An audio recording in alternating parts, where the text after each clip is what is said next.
লগতে শোণিতপুৰ জিলাৰ বিভিন্ন অঞ্চলো বছৰৰ প্ৰথমটো বানে প্লাবিত কৰাৰ লগতে জিলাখনৰ সীমান্ত কাজিৰঙা আৰু বুঢ়াচাপৰি বনাঞ্চলৰ পৰা অহা বন্যপ্ৰাণীয়ে ৰাইজক ভীতিবিহল কৰিছে। আজি পুৱা তেজপুৰ চহৰৰ পশ্চিমৰ দপৰবতীয়া বুঢ়াচাপৰি অভয়াৰণ্যৰ পৰা বানত উটি অহা এটা হাতীয়ে আশ্ৰয় লয়। এই হাতীৰ বিচৰণ দেখি গঞাৰ ৰাইজ ভীতিগ্ৰস্ত হৈ পৰে। আনহাতে যোৱাকালিও কলিবাৰী গাঁৱত দুটি পহু উদ্ধাৰ হয় আৰু পিছত সচেতন ৰাইজে বন বিভাগক সমজাই দিয়ে।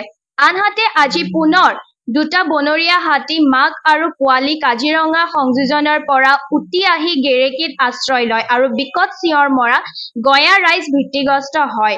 যদিও পিছত বন বিভাগৰ লোক আহি হাতীটোক খেদি নিৰাপদ স্থানলৈ পঠিয়াই দিয়ে।